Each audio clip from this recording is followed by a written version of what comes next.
अस्सलामुअलैकुम जी फ्रेंड्स, आज का मेरा टॉपिक है वो स्टेबिलिटी ऑफ स्पिनिंग ऑब्जेक्ट। हम लोगों ने सीरीज स्टार्ट की है मैकेनिक्स की।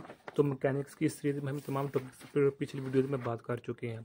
अगर आप लोग इस सीरीज को फॉलो कर रहे हैं तो बेस्ट, अगर नहीं फॉलो कर रहे तो आप लोगों के मुतल्लिका टॉपिक से लिंक्स होंगे वो इंशाल्लाह रहमान आप लोगों को डिस्क्रिप्शन में मिल जाएगा। ओके, तो ये देखते जाएँ। तो ये हम तमाम टॉपिक पिछली वीडियो में बात कर चुके हैं। तो आज का हमारे पास टॉपिक है वो है the stability of spinning object. Okay, तो आइए स्टार्ट करते हैं। बिस्मिल्लाहिर्रहमानिर्रहीम, सल्लल्लाहु अला मुहम्मद सल्लल्लाहु अलैहि व आलिहि वसल्लम। सबसे पहले जो स्पिनिंग ऑब्जेक्ट है इसके मतलब जो मेरे पास ये देखिए स्पिनिंग टॉप, इस पर हमने ब्रीफली से बात की हुई है। ओके, तो स्पिनिंग ऑब्जेक्ट यानी कि इसको हम रोटेटिंग ऑब्जेक्ट का नाम भी दे देते हैं कि जो ऑब्जेक्ट रोटेट कर रहा होता है। ओके, उसकी जो मेरे पास स्टेबिलिटी होती है उस पर हम अब बात करने लगे हैं कि जो मेरे पास रोटेटिंग ऑब्जेक्ट होता है, स्पिनिंग ऑब्जेक्ट होता है, वो ज़्यादा देर तक क्यों अपने आप को स्टेबल किए हुए रखता है। ओके, तो देखिए इसमें अर्ज ये है कि जो मेरे पास स्पिनिंग ऑब्जेक्ट होता है इसके पास एक एंगुलर मोमेंटम होता है जिसकी वजह से वो अपने आप को स्टेबल किए रखता है। मिसाल के तौर पर एक रोड है, एक हमारे पास रोड है, ये हमारे पास इस पर हमने एक व्हील है, एक टायर है, उसको हमने इस पर फोर्स लगाई, एक तरह की टार्क लगा दिया तो ये होगा, ये अपने आप को ज़्यादा टार्क लगाया है तो हमारे पास जो ये व्हील होगा, पहिया होगा, टायर होगा, ये ज़्यादा देर तक चलता रहेगा, यानी कि ज़्यादा देर तक अपने आप को स्टेबल किए हुए होगा। ओके, अगर इसका उल्टा केस देखें कि जब इस पर हम अगर थोड़ी सी फोर्स लगाएं, थोड़ा सा टार्क इस पर लगाएं तो ये यहाँ से यहाँ तक आएगा तो खुद अब खुद गिर जाएगा। लेकिन इस पर जैसे ही हम ज़्यादा इस पर फोर्स लगाते हैं या टार्क लगाते हैं तो ये ज़्यादा देर तक अपने आप को स्टेबल किए रखता है। इसकी वजह यह है कि जो हमारे पास स्पिनिंग ऑब्जेक्ट होता है ये अपने एक्सिस के अराउंड यानी कि भाई चलता रहता है।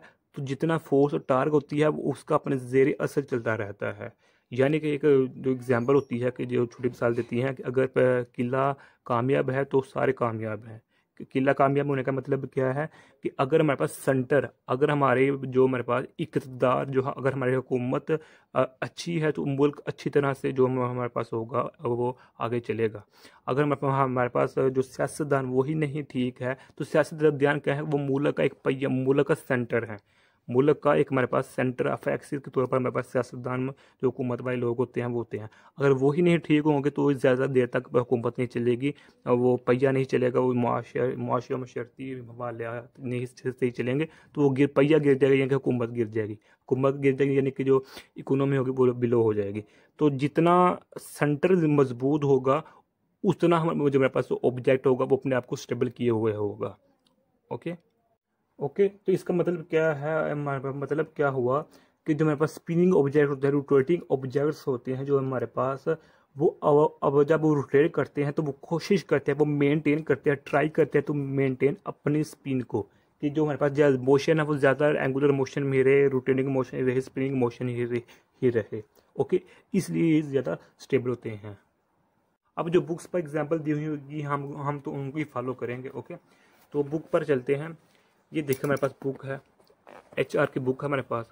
तो इसमें देखें दो एग्जांपल, एक ये एग्जांपल, एक ये एग्जांपल। ये देखिए एग्जांपल हमारे पास क्या है, ये हमारे पास एक ऑब्जेक्ट है, हमारे पास ऑब्जेक्ट है, ये लीनियर मोमेंटम के साथ इस डायरेक्शन में क्या कर रहा है, मूव कर रहा है। तो इस पर हम फोर्स लगाएंगे, दो तरह के फोर्स लगाएंगे, एक पैरेलल फोर्स लगाएंगे और एक परपेंडिकुलर फोर्स लगाएंगे। ओके, तो ये ऑब्जेक्ट है, मूव कर रहा है इस डायरेक्शन में, तो इस पर हमने एक फोर्स लगाई जो कि पैरेलल है। पैरेलल क्या है, जिस डायरेक्शन में ये ऑब्जेक्ट बॉल मूव कर रही है विद लीनियर मोमेंटम, उसी डायरेक्शन में हमने फोर्स लगा दी है। तो अब क्या होगा कि मिसाल के तौर पर ये ऑब्जेक्ट यहाँ से यहाँ तक आकर इसने रुक जाना था, लेकिन अब इस फोर्स की वजह से इसने मजीद ये जो डिस्टेंस है तय कर लिया है। जो डिस्टेंस तय किया उसको हम डेल्टा P पैरेलल से डिनोट कर रहे हैं। अब जो यहाँ से लेकर था डिस्टेंस था वो हमारे पास P था। अब यहाँ से लेकर यहाँ तक जो हमारा तय हुआ वो डेल्टा P है, तो दोनों को सम कर दिया तो हमारे पास ये टोटल हमारे पास जो होगा लीनियर मोमेंटम इस ऑब्जेक्ट पर बन जाएगा। ओके, अब इसी ऑब्जेक्ट पर अब हम परपेंडिकुलर फोर्स लगाते हैं, इसी ऑब्जेक्ट पर हम ऐसे परपेंडिकुलर फोर्स लगाते हैं तो इसका नतीजा क्या निकलेगा कि जो ये ऑब्जेक्ट होगी ये इस तरह मूव कर रहा है, लेकिन जैसे हमने इस पर मोमेंटम परपेंडिकुलर फोर्स लगाई तो ये यहाँ से होकर यहाँ, यानी कि यहाँ से यहाँ तक हो जाएगा, यानी कि इतना सा डिस्टेंस तय हुआ है। ओके, इस डायरेक्शन में नहीं। तो ये हमारे पास क्या हो गया, ये डेल्टा पी परपेंडिकुलर है, इधर क्या था डेल्टा पी पैरेलल था। ओके, तो ये हमारे पास डिस्टेंस, इसका असर क्या हुआ कि इस केस में फोर्स लीनियर मोमेंटम भी इस जानिब था, फोर्स भी इस जानिब थी, तो इस जानिब में हमारे पास डायरेक्शन सेम थी, लेकिन मैग्नीट्यूड क्या हो गया, मैग्नीट्यूड क्या था, चेंज हो गया था। ओके, लेकिन इस केस में हमने इसके परपेंडिकुलर फोर्स लगाई है, जिसका नतीजा क्या निकला कि इसका मैग्नीट्यूड तो सेम रहेगा इस ऑब्जेक्ट का, लेकिन इसका जो डायरेक्शन होगी वो चेंज हो जाएगी। ओके, अब पहले जो हमारा ऑब्जेक्ट था वो पी की लीनियर मोमेंटम के साथ मूव कर रहा था, लेकिन अब इस पर परपेंडिकुलर फोर्स लगाने के बाद अब P plus delta P perpendicular के साथ मूव कर रहा है। ओके, अभी इसकी ये सेकंड एग्जांपल है। इसमें क्या है कि हमारे पास ऑब्जेक्ट है, हमारे पास ये व्हील है, पहिया है, टायर है, तो ये रोटेट कर रहा है अपने एक्सिस के अराउंड इस एंगुलर वेलोसिटी के साथ, इस ओके ऐसे। तो इस पर हम टार्क लगाएं, इधर हमने क्या लगाया था, फोर्स लगाई थी, इधर अब हम टार्क लगाएंगे। ये लीनियर मोमेंटम था, ये एंगुलर मोमेंटम है। ओके, लीनियर मोमेंटम को हम पी से डिनोट करते हैं, एंगुलर मोमेंटम को हम एल से डिनोट करते हैं। यहाँ भी हम टार्क दो किस्मों के लेंगे, एक टार्क पैरेलल होगा, एक टार्क परपेंडिकुलर होगा।